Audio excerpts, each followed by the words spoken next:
I own a lot of books, and a lot of these books are unread. Now, I love having my own library and a good stack of unread books, but when we take a deep dive into my shelves, I have books that have been on my shelves for so long, they are literally collecting dust, including books that could potentially be a 5-star favorite, but I just haven't read them yet.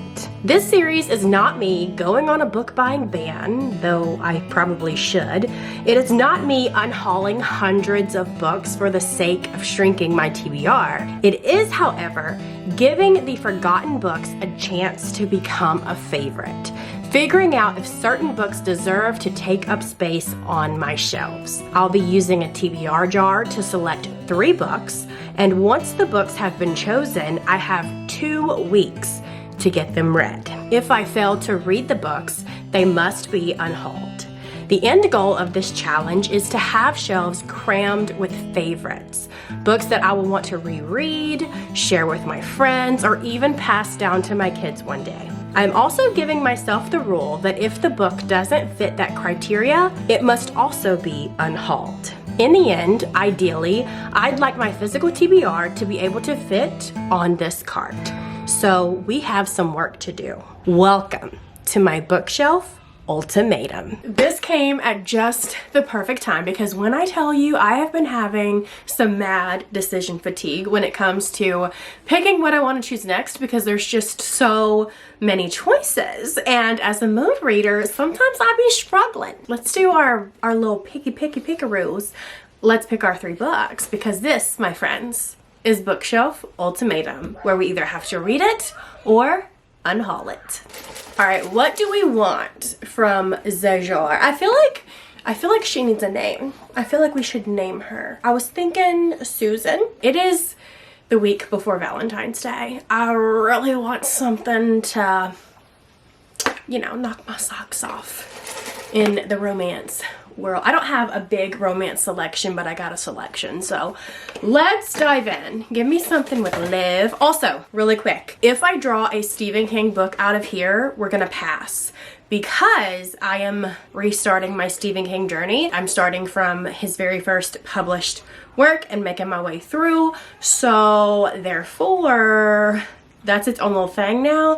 I'm not gonna dive into 600 some odd tabs looking for all the Stephen King books in here, so if they come up as I pull them, I will get rid of them. Okay, that being said, first up, let's do this. We're gonna go with pink. The colors mean nothing, they're just here for aesthetic. City of Girls. This has been on my shelf for a long time. Let me grab it. Wow, sometimes I forget exactly how expensive books are. This was $28. I bought this when it was released, right? Or shortly after it's released because I was seeing the hype and I bought it, and that was like 2019 and I haven't touched it. I paid full price for it, and I tell you this, if I stop doing that so often, there's a chance I could have got this on mad sale, you know? I probably could find it for a lot cheaper right now, so let's not talk about. Okay, I don't know what this book is about, as per usual. Let's just read the top here. It has an entire synopsis, but I'm just gonna read you this little top at the top. Okay, it says, the #1 New York Times bestselling author of Eat, Pray, Love, and the Signature of All Things returns with a rollicking novel of glamour, sex, and adventure set in the 1940s New York theater world. Is there gonna be romance in it? I don't know, but 1940s New York, I'm here for it. So that's our first book. It is mad dark. Why are we so dark today? I fear it could be because of my shirt. The black, it's just, I don't know. My window's open, so let's go ahead and pick our second book. I'm gonna dig deep here at in the bottom of the bucket. We got ourselves a little blue tab. What does this say? A Curious Beginning. I needed to start another series, like I needed another hole in my head. It's fine. We have this. This is book 1 in the Veronica Speedwell series. I only bought the first book in this series, so snaps for me because that never happens. I always find myself buying the entire series. And then they just sat on my shelf for years. A Curious Beginning is the very first book in the Veronica Speedwell series. This is a mystery series, and that is all that I know. Is this young adult, I don't even know what this is. I just know that I have seen a few people say that this is their all-time favorite series, and I'm like, that alone makes me want to read it, because if it has that title, it has to be good. So therefore I bought it, and I hadn't got to it, but now I can get to it. Orphaned Veronica Speedwell is free to resume her world travels in pursuit of scientific inquiry. We're gonna find out, my friends. We're gonna find out. And we're gonna find out if I need to finish purchasing the other books in the series. Maybe not this month. I'm trying to be good. I'm trying to be good this month, okay? I'm trying to be good. It is what's today? Today's Friday, February something. 6th? 7th? 7th? 6th? Whatever. 6th. It is the 7th. It's Friday, February 7th, and I haven't bought a single book this month. So we're gonna try to keep it that way. What is this? 4 past midnight. 4 past midnight. Wait a minute. 4 past midnight. This is a Stephen King book. So we're not reading that, because we'll get there, my friends, when we get there, okay? We're gonna start my little Stephen King journey after this vlog. So it should be the vlog. I just ripped this apart. Oops. It should be the vlog that follows this vlog. So if you wanna watch me read some Stephen King books, then yeah, whatever. Okay, The Red Widow. The Red Widow. I need to figure this out, because I don't even know what this is. I see it. Literally right when I turned my head, it was right here. The Red Widow, the scandal that shook Paris and the woman behind it all. I believe this is a true crime book. An unforgettable portrait of a woman who became one of the most notorious figures of her day. We're gonna figure this out, and we're gonna see what this is. So those are my 3 books for this vlog. We have a true crime, we have a mystery series. Is it YA? I don't know. And then I don't even know what genre this is. Is this women's fiction? Is this historical fiction? Probably fits it better. I don't know. Here's our... It's funny because all of these books are set in the past. This is, you know, yeah. This is going to be an adventure. This is going to be a vlog. I don't think I got my true romance that I wanted, but I feel like there's going to be something. Okay, okay. So I decided to start with A Curious Beginning, and honestly, because this seems like it's going to be the one I love the most, and I feel like there's going to be some romance in this book, because I think Veronica wants that in her life. Anyway, so let me go ahead and tell you, I'm only like 27 pages and I am not too far in here, but let me just tell you how the story begins. We have Veronica Speedwell.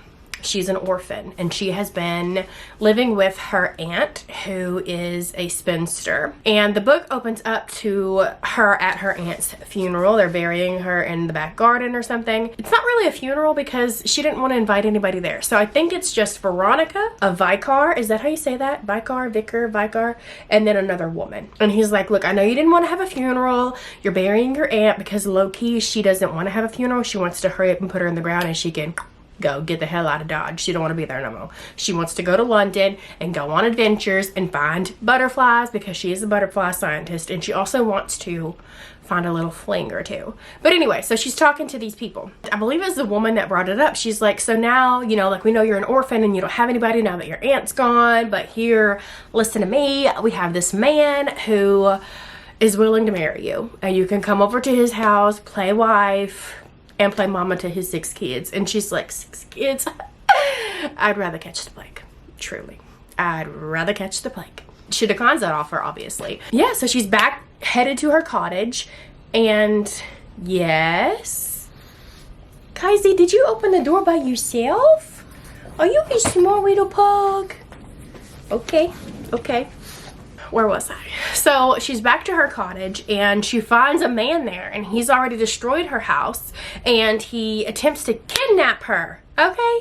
And thankfully another man just so happens to be there and is like, put her down, leave her alone. And the big old scary guy runs off. The man that like saved her is the Baron. Now I need to like touch up on these terms. Anyway, so he's there and he's like, listen girl, you are in danger. People are after you. You need to pack your bags and you need to come with me to London. In her head, she's like, oh fuck. In reality, she's like, okay, my bags are already packed. And so like they're headed out and whatever. And he's like, so you really believe me that you're, you know, in danger? And she's like, no. I was headed to London anyway, and like if I go with you, you save me money because I'm going with you instead of buying my own ticket. So thanks. And he brings up the fact that he knew her mom, and he says like, you know, you have your mom's eyes or something like that. And then she's like, wait, are you my dad? He's like, no, I'm not your dad. But he says that he knows someone that can help protect her, and his name is Stoker, and I believe we're fixing to meet him. And if I am correct, I think Stoker is going to be her, what do you call that? Meet cute? Like I think that's who she, anyway, I don't know. I hope, anyway. But the what is his name? The Baron is like my old friend. Like no, he says my really old friend. So I don't know if my really old friend means this is a huge age gap and this is gonna be an old guy, or like my really old friend as if they've been friends since they were 2. But I don't know. I guess we'll get there when we get there. Anyway, that's where I'm at in the book. And yeah, my husband's calling me, so I'll see you in a minute. Okay, so I am a little further into the book. Actually, I'm gonna stop because I have to go run errands, and then we're gonna go eat dinner. I haven't ate at a Chili's and like, I don't think since my kids have been born have I eaten at a Chili's. They're just, ever since they got those little computer things at the table, you know, their service has been absolute shite. And it doesn't matter what town, because it was like that in my hometown. It was like that when we went on vacation, and we're just gonna go see, because I've been seeing a lot of people on TikTok eat them triple dippers or whatever, and I'm just like, I want to try it. So that's where we're gonna go. But I wanted to update you on my book really quick. So we've essentially got to the meat and gravy of the synopsis in the book, and I am 63 pages. So we know from the back here, this is not a spoiler, we know from the back here that the Baron at the beginning of the book was going to die, and he is in fact dead. Actually, they just found out right before I closed the book. So she had met Stoker, who I'm assuming is going to be the love interest in the book. And Stoker is this very bad-tempered, mean guy, whatever, but he's not really mean. So her and him didn't really hit it off. They kind of don't like each other, but they're in the same sort of work, because she is a butterfly scientist and she knows about preserving butterflies and other animals, because she is also very smart. He is a natural historian, so he also preserves animals. He's in the process of preserving, or trying to preserve, a full ass elephant, like taxidermy it. And this is in the 1800s, so times be different, so bravo to you, sir. So anyway, they don't hit it off, but he's actually really nice, and she kind of saw straight through him when she met him. She's like, you try to be this big bad wolf, but I can tell that you're trying to help that little boy without looking like you're helping that little boy, because there's a little boy that comes and delivers packages and like drops off mail and newspaper and does errands for him, and he like tips him every time. And this little boy is like one of 7 kids to a single mom who's struggling, a single mom who works too hard, who loves the kids and never stops. And she's like, I can tell that you want to help him and you want to give him food, but you don't want to seem like that kind of person, but I see you. But anyway, so the little boy comes and brings the newspaper, and he reads it, and that's when they get the news that the Baron has been murdered. So our girl Veronica is like, look, I know you're really sad, I get it, your best friend was just killed, but I'm gonna leave you right here with your grief, and I'm gonna go ahead and get out. And he's like, yeah, I think the fuck not. I think the fuck not. He said, my friend just died. The last thing that he was doing when he died was protecting and helping you. And I told him that I would put my life down to help protect you, and so I'm gonna continue to do that. But they don't know what's going on. They don't know who's after her, why her life is in danger, because he never got to tell them, and now he's like, you know? And she's like, no, but you're not understanding. And he's like, bitch, try me. Try me. I told him I was gonna protect you. I'm gonna protect you. Plus, I have a really bad feeling that whoever did this to old Baron is the person who's after you, and we need to find out the who, what, when, where, why, and how. And so that's where we're at. I really hope this turns into a romance, because it's kind of like, I wouldn't say hate to love, like annoyance to love if it does. Because right now they both kind of get on each other's nerves. But like, you can see that he's a good guy, even though he pretends like he's not a good guy. He's a recluse. He stays home. He's a grump. But he also like helps these people out that's struggling, but like on the DL, he don't want nobody to know. which is the way it should be. Anyway, that's where I'm at in the book. I'm gonna go get me a triple dipper, and I'll probably catch up with you tomorrow. Wow, Beth, you are so brave for coming into public looking like this. Listen, I know. I've seen worse on the internet. It's fine. Today is Super Bowl Sunday. Can you imagine the Chiefs winning today and making history? Fingers crossed the Chiefs win, but I'm not a hater, so Eagles, good game, bro. I hope you win too. I hope we all win.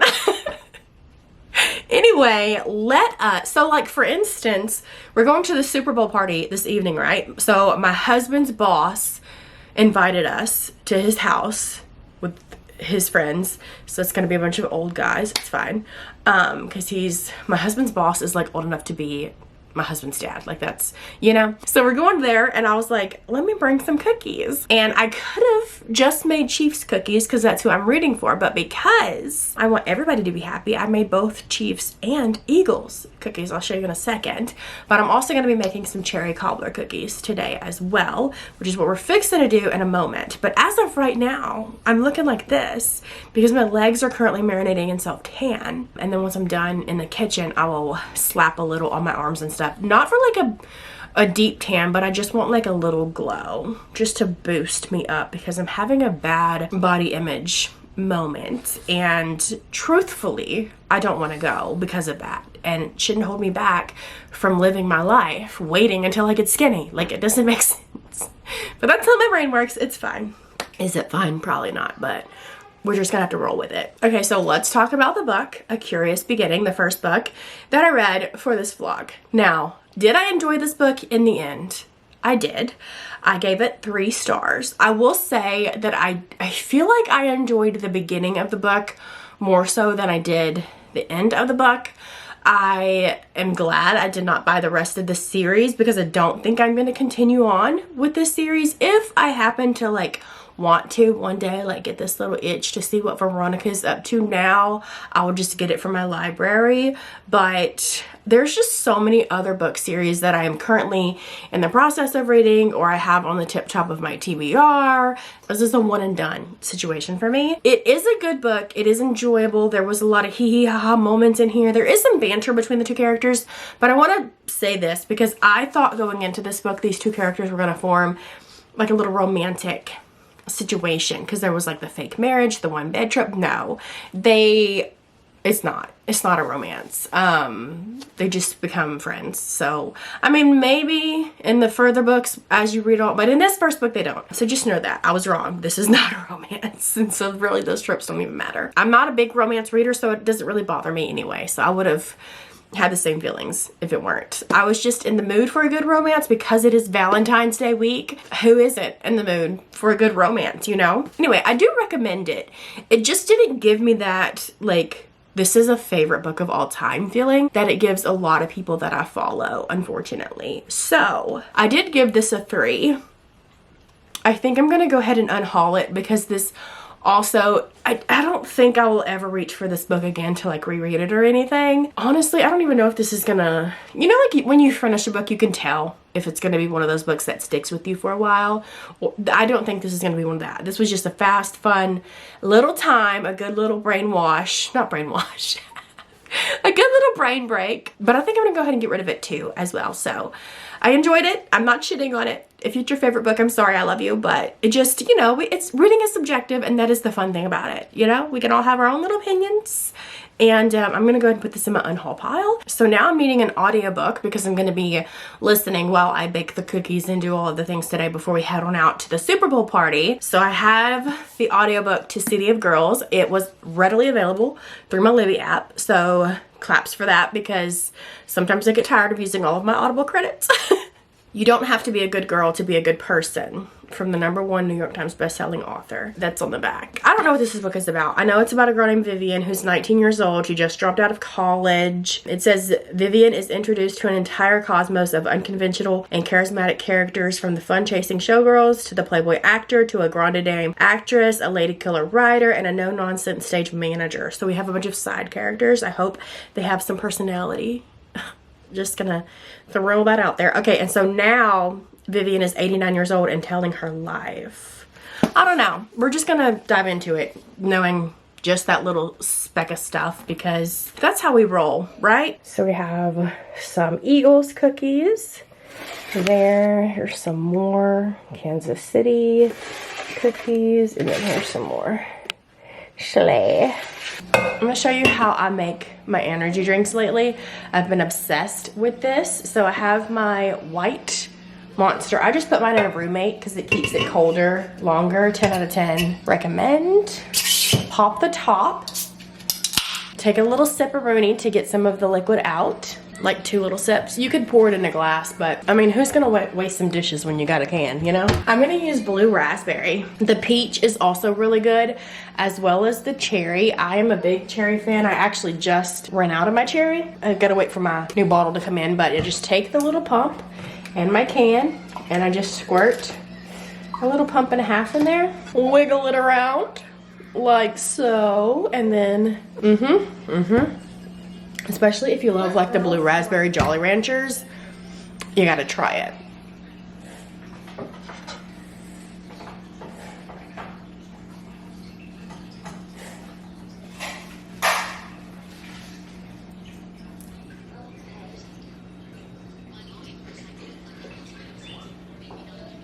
We're about to head out to the little Super Bowl party, so I thought I would come on here and let you know where I'm at in the book, my thoughts on it thus far, and what's going on in the book. I am 25% in. If you've read Evelyn Hugo, it's kind of the same vibe, essentially. We have Vivian is who we're following, and at the very beginning of the book she gets a letter from this woman named Angela. Angela's mother just died, and prior to Angela's mother passing, she didn't want to really reach out to Vivian, but now that her mother has passed, she reaches out to Vivian and she's like, I know you're really close to my father.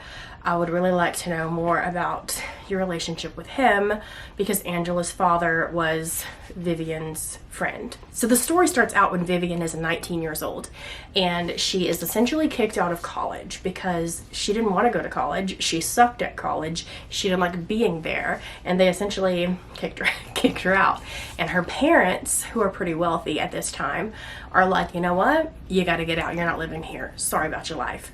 You need to leave. So 19-year-old Vivian packs up her stuff and heads on out to New York City to live with her aunt, and her aunt runs this like theater company, and so Vivian knows how to sew, and so like that's kind of how she finds her place there, is she starts sewing these costumes for these ladies that are cast members, or you know, what are those women called that have like the big feathers and they do their little legs? Those, she makes costumes for them. I can't think of the word. Anyway, so as of right now, we're just there and watching Vivian form friendships with these girls and find her place there and experience things that she never experienced prior to coming there, like losing her virginity, which was something fun to not fun, but like it was funny.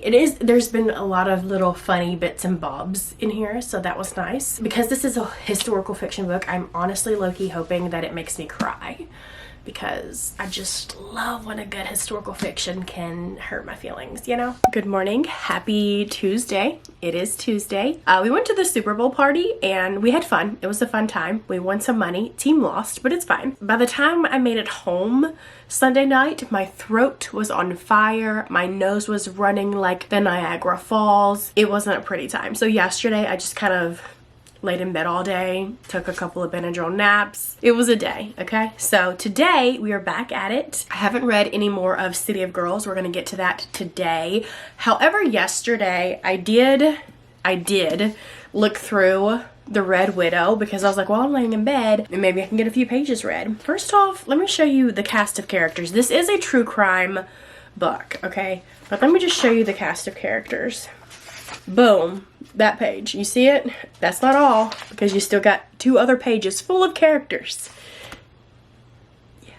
I'm not gonna lie, I don't know what in the world. Wow. Okay, there's actually photographs of the corpses in here. I was not expecting that. I don't know if I'm gonna want to read this.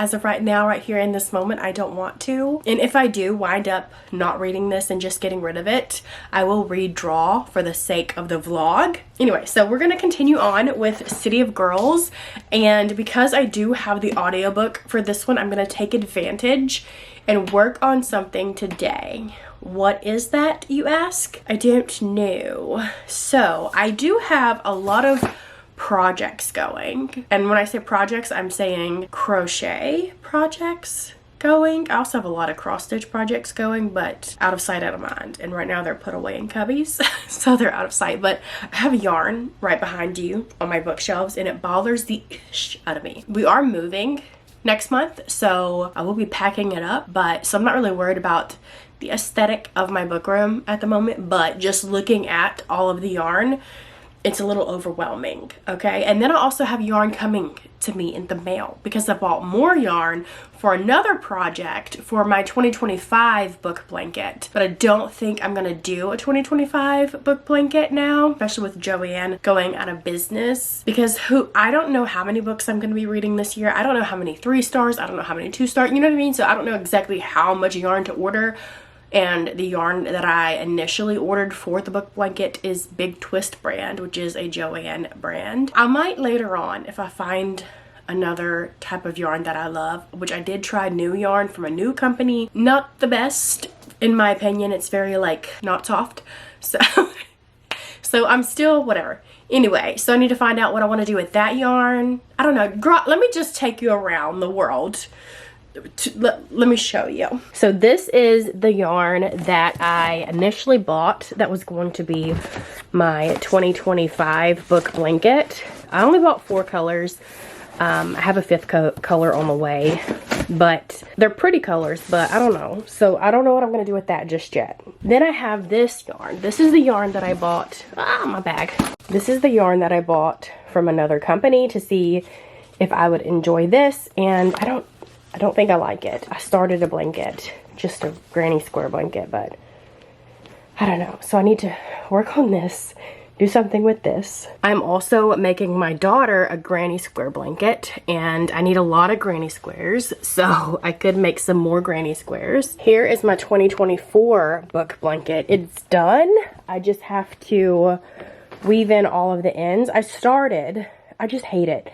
It's a task. I don't like it. And I know there are borders that you can do that you don't have to weave in your ends, but the border that I'm wanting to do, I need to weave in the ends. So I made these big granny squares. I made a granny square blanket for Paul's aunt for Christmas, and I made a ton, and these are the ones that I did not use. I don't know. I can do something with those. I don't know. And then I'm also making this blanket. It's been so long since I worked on this one. I thought I was much further along. This is where I'm at. Are they called like bed runners or something? I wanted it to be one of those blankets that you just lay on the foot of your bed as a little decor or something. I don't know. I need to figure that out because I think that was also made with Big Twist yarn. And if I don't, I need to figure that out because I need to know if I need to order more Big Twist yarn for that before I can't get Big Twist yarn. This is annoying AF. Here's all of this yarn. I hate it. I hate it. So this is my leftover book blanket yarn. I'm going to use some of this pink for the border, and then I'll have this left over that I might make something, I don't know, for one of my kids, like a little blanket or something. I don't know, a scarf maybe. And then this is like some of the yarn for my daughter's blanket that I'm making. And then here's all this extra yarn. I was going to do like a stash buster type of blanket. I don't want to have a big yarn stash. So I decided to work on the bed runner. I don't know. I feel like I haven't worked on this since last year. So well, Beth, it's literally February, but I haven't worked on this in probably a year. So anyway, where we're at in the book. So the book is definitely, I said before that it was giving vibes of Seven Husbands of Evelyn Hugo. It still is. We have officially met like her first boyfriend, if you will, but it's also given the vibes of burlesque. She's not a singer, and she's not like the front girl of the show or anything like that. She is still very much behind the scenes sewing costumes for these women. She's very talented in that department. But We have her Aunt Peggy, that's who she went to go live with in New York, who owns the Lily, which is the place where all these shows and stuff are put on with the showgirls and such. They've been struggling. They haven't been able to make ends meet. They can't really like fully pay people because they don't have the money to. They have to rent out the theater to other people because they need money. And when they do have shows, they can't ever sell out. Peggy's husband, ex-husband, like they're still married but they're separated, comes to town and offers to help her like create the show so that it can be like a big hit. So that's kind of like where I'm getting the burlesque vibes at, because it's similar to the movie Burlesque. Anyway, with Vivian's story, so you know, at the beginning of the book, we have Angela, a girl whose mother just passed. I believe her father had passed a long time ago, I'm not too sure. And she asked Vivian, who in current day is like an 80-ish year old woman, asks her to know more about Frank, who is Angela's dad, because I don't guess Angela knew much about his past or whatever. And so that's why we're getting this story. We're 40% into the book and we have yet to meet Frank. So I don't know where he's coming in, you know, what kind of part he plays in this whole story. That's essentially where I'm at. Sometimes I just want to sit back and relax and be caught up in other people's drama. You know what I mean? It's a fun time. It is pouring down raining outside. I'm at the school to pick up my daughter. So I have like an hour-ish, hour, 5 minutes. And I've been using this time as my YouTube time typically. And I'm losing my voice and my throat is starting to hurt again. It's been a lovely day. Diet Coke mixed with a cough drop. I did want to say that I have made it 75% into City of Girls. We did have some drama go on, some scandal. Tears were shed. Not from me, but from our main character. So, sucks to be here, I guess. But I'm going to sit in the car and I'm going to binge some YouTube videos while I wait for my daughter. And then I also got a package in the mail from HarperCollins. I figured we could open it up together, see what we have, y'all. For the fans of The Candy House and Northwoods. Never heard of either one of those. A daring novel that spans 100 years of American exceptionalism, from the early days of cinema to the rise of cryptocurrency, about parents and children, the drive to create, even in times of crisis, and the inheritance of grand Western dreams. I love the cover. I don't know if this is going to be a book that I would enjoy, so. But thank you, HarperCollins, for thinking of me. Hello, my little friends. Good morning, happy day, whatever day it is that you're watching this. I hope you're having a fantastic day and a fantastic life and you're living your best, like our character Vivian did in City of Girls, because I did finish City of Girls last night, and I tell you this, I enjoyed this book so much. This is just one of those books I feel like you're gonna look back on later on in life and be like, oh yeah, Vivian, I miss her. I don't know. You ever read those kind of books? It's like one of those coming of age books of a woman named Vivian, who the book starts out when she's 19 years old, and you just follow her throughout her life, many decades. And most of the book takes place in the 1940s. We go through war, we go through friendships, we go through loss, we go through so many different things. And it's just one of those stories that just like, damn, that was a good book. That was a good ass book, you know what I'm saying? I am gonna give this book 4.5 stars because I don't know what it is. I feel like if I would have cried, it would have been the cherry on top. But it was just lacking, like, I don't know what. Something. I can't put the, what is the saying? I can't put the pin on it. I can't, whatever. Anyway, I feel like it's gonna be a book that I'm gonna want to revisit one day. Okay, I really enjoyed this. 4.5 stars. Okay. And I'm glad. I'm glad I read it. And I feel like I read it at a really good time. It's very character forward. Okay, it is a historical fiction. It reads like a memoir. If you went into this book and you did not know it was fiction, you would probably think it was an actual memoir because it truly reads like one. And though I did say it gave me like burlesque vibes, I do want to state that don't go into this book thinking, oh, this is going to be like reading burlesque. No, it gave me burlesque vibes, like with the whole theater, the, you know, two exes trying to save it, and you get to see all these showgirls and this, that, and the other, like the first like 40-50% of the book. But then after that, it doesn't, you know, because life is moving forward and she's going on with her life and her adventures and stuff like that. However, I also said that it reminded me a lot of Evelyn Hugo, and I feel like that still stands, albeit Evelyn Hugo is a 5-star favorite, one of my all-time favorite books. This didn't hit that mark. I bawled my eyes out when I read Evelyn Hugo years ago. I should reread that soon, I think. It still has that feeling because you have Vivian, she's in her 80s and she's telling her story, and you're getting to see her meet all these people and learn to love some people and learn to, you know, get over loss and go through drama and scandal, and she's not letting her sexuality ruin her life, and we love that for her. I recommend, if you're into historical fiction or literary fiction, definitely one to pick up. Let me grab this book because it's right here. Now we have Red Widow, which was our third pick out of the TBR jar. And I will say this, I read the first 8 pages of this morning and I quickly put it down. Okay, listen, this is about a woman. She lives in Paris in the 1800s and she wants to become like that girl, essentially rise to fame, this big socialite, whatever. And she will do whatever it takes to get there, include killing her husband and her mother. The very beginning of the book, it essentially tells you what she did, you know, killed her mother, killed her husband. And then it goes back to her past when she's a little girl and whatever, and how like her upbringing and stuff like that. And though I only read like 8 pages, it felt like I was reading somebody's high school paper. Nothing was clicking for me. And then I'm also going to be brutally honest here, and when I tell you, I follow a few true crime people here on YouTube, okay? Like Bailey Sarian, like, you know. And even when they post cases that happen in the 1800s or even the early 1900s, I typically don't watch those. I am more interested in the true crime that is like 1960s and forward.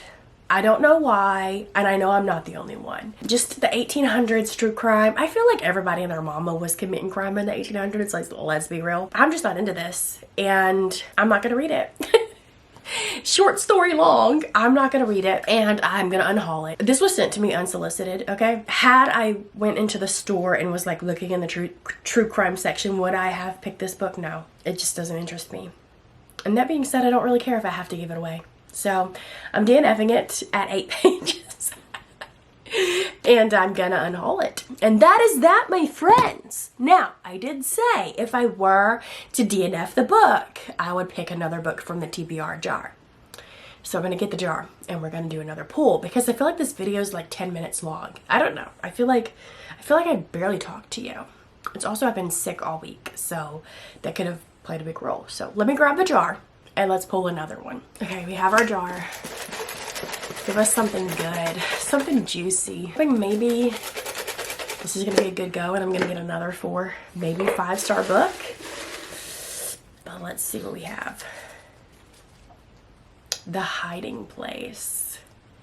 The Hiding Place.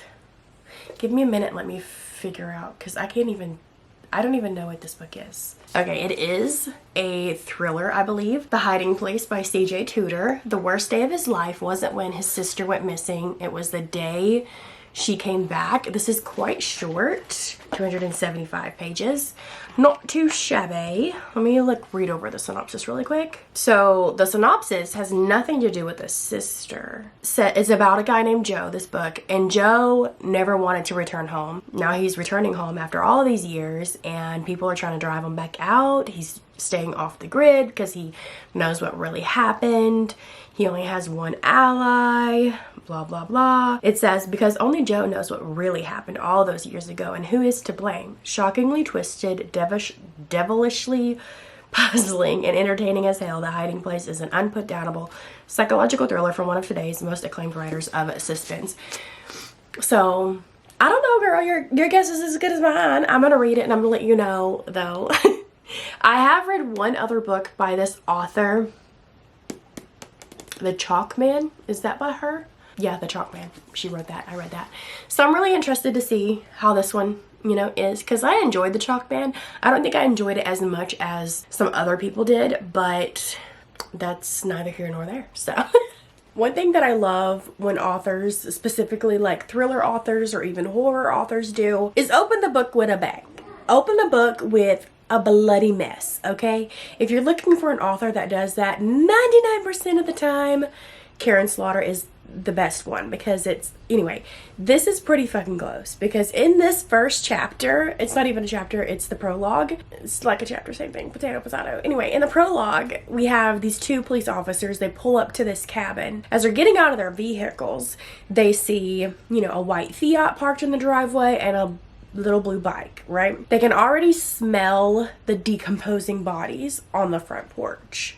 So these people been dead for a minute. So they go in the building, in the cabin. They see a woman sitting on a leather couch slumped over. She's dead, obviously. There's flies and blood and a gun laying around, so it looks like she unalived herself. Then they notice that there's more blood in different places, so they're like, we need to check the rest of the cabin. So they're checking the rest of the cabin. The last room that they checked, it was intentionally checked last because they already had a feeling what it was going to be, because they saw the little boy's bike on the front porch. So they open the room and the little boy's body is there, and his face is completely gone, because it looks like whoever unalived him just bashed his head over and over and over again, and then took his blood and wrote on the wall in big letters, "Not my son," in chapter. The chapter 1 starts off in Joe's perspective. If that isn't a bang, if that doesn't want to keep you reading, I don't know what will. But I'm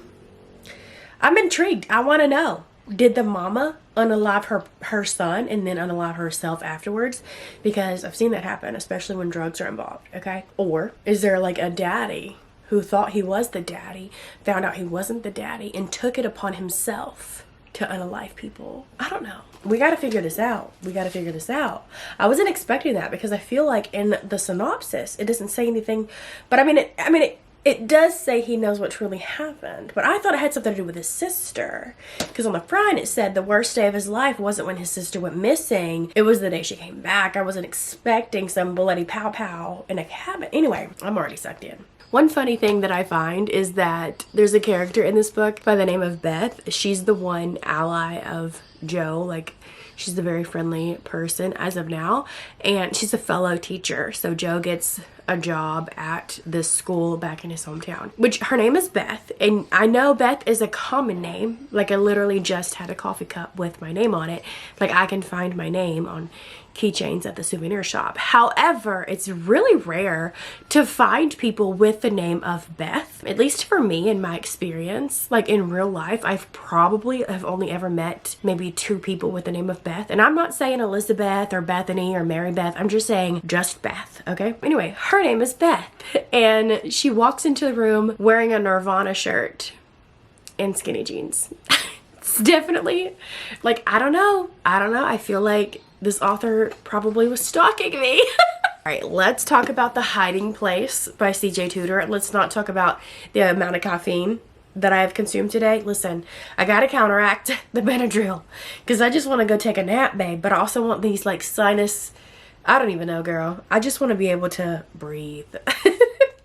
So we have The Hiding Place by C.J. Tudor. I'm about 40% in to this book.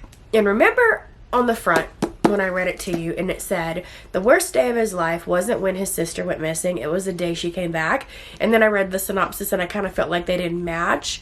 They do, okay? They do, because listen, when his sister went missing, she was 8 years old, and she came back a couple of days later. We don't know what happened, where she went, or what happened when she came back. He hasn't shown us that in the book yet. We haven't gone over it. I feel like it's coming up though. But Joe has came back to town. This is the town that he grew up in. He's been gone for some years. He came back to the town, lied his way into a job as an English teacher, which I believe also the woman that was killed in the cabin at the beginning of the book was also a teacher, because of the way that the other teachers talk about her. I think she may have been a teacher too. So he came back, got the job, so he can figure out what is going on and why is it so similar, because the little boy that was killed in that cabin went missing a couple of days before all of that happened. Went missing for 24 hours and came back just like his little sister. And so he's like, this is too similar. I gotta figure this ish out. Also, there's another scene in here where he is at a graveyard and one of the boys that's in his class is getting bullied was there as well, and he's like, hey, you're not supposed to be here, you're supposed to be at school. And the boy's like, don't tell me, I just like to come here for some peace and quiet, whatever.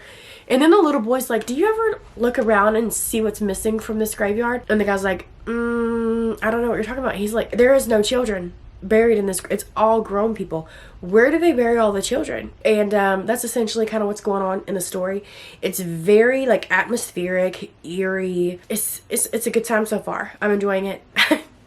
And I cannot wait to see how all of the little pieces connect, because it's like you can tell that they're gonna connect somehow, you just don't know how. I'm also really curious as to know, is his sister still alive? What happened to his sister?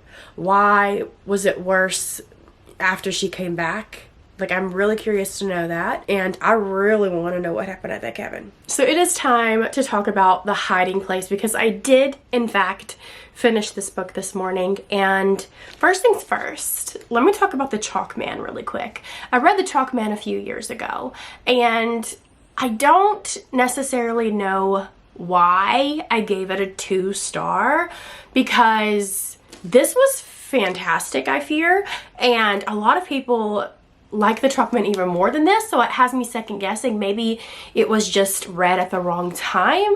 I also think at some point I kept hearing a lot of people compare CJ Tudor to Stephen King and having like similar writing as Stephen King, and maybe I went into The Chalk Man expecting that and came out disappointed. I'm not too sure what, but then I was thinking about it and I was like, what is even The Chalk Man about? The only thing I remember is somebody writes Chalk Man on the concrete by scenes of murder. I don't even know.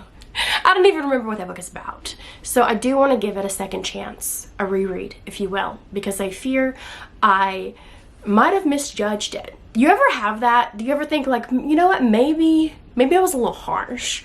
Maybe I need to go back.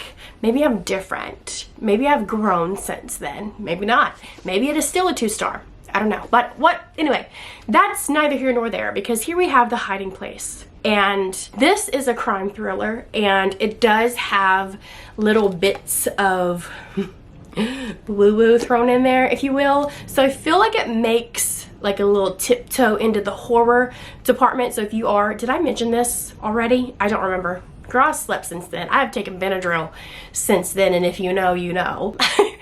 If you are a thriller reader and you're wanting to dive into the horror genre, this is a good place to start, because this is a little creepy thing. It's a creepy little book, okay? I will say this, there are times in this book where he is an unlikable character, and I say that because I do know that some people aren't a fan of that. I don't. Personally, when it comes to thrillers and horrors, I don't mind having an unlikable character. I can hate on them. It's fine.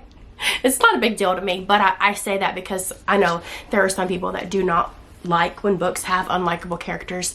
I would say he's a bit unlikable. He's also kind of funny in bits and places. Maybe he has like that personality where a lot of people think you're a bitch until they get to know you, and then they're like, actually you're really funny. That might be Joe. This book I feel like wrapped up pretty good. There was twists there that I wasn't really expecting, which is good for me because I am a seasoned thriller reader, so a lot of the times I can pretty much guess them, which again is not, as long as the journey and the book and the writing and the whatever is good, that doesn't really sway my rating though. But I am very pleased when it does happen, and I did not guess like a couple of twists in this book, which is really good. I also will say, what was I gonna say?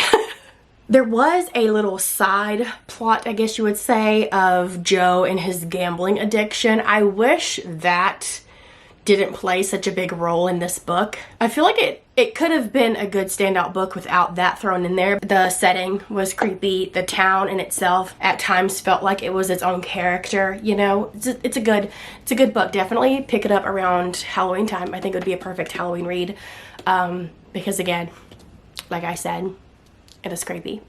That being said, I'm giving it 4 stars. I really enjoyed this, and I'm glad I read it. And there you have it, my friends.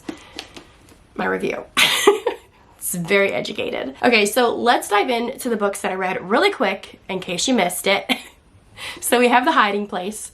I gave it 4 stars and I will be keeping this book. I also read A Curious Beginning. I gave it a 3 star. I enjoyed it. It wasn't like a favorite book for me. I don't see myself continuing on in the series, and so I don't see the point in keeping it. So I'm just gonna unhaul it. I gave it a 3, probably like a 3.5 star. And then I DNF'd The Red Widow at 8 pages in. I'm not interested in this, like, at all. So I'm unhauling this one as well. And then the last book that I read, and I did not, this is not the order that I read them in, obviously, City of Girls by Elizabeth Gilbert. I enjoyed this one. This is probably my favorite of the stack of books that I read in this vlog. I gave it 4.5 stars. Definitely one I do see myself revisiting in the future. And so far, this might be like my favorite book of the year that I've read so far. That is wild to think, because I feel like so far in 2025, I've read like, I don't know, 23, 24 books, and I haven't really found anything super amazing, which is, I don't know if like my standards are changing and I'm just like, you know, my taste is up there, or I don't know if I'm just picking up the wrong books. I don't know what it is, girl, but we're gonna find out. We're gonna keep going. So I hope you guys enjoyed this little Bookshelf Ultimatum vlog, and I will have another one coming up here very soon. So if you love these kind of vlogs, please subscribe and stick around, because the next episode is gonna be uploaded sooner than you think. Bye.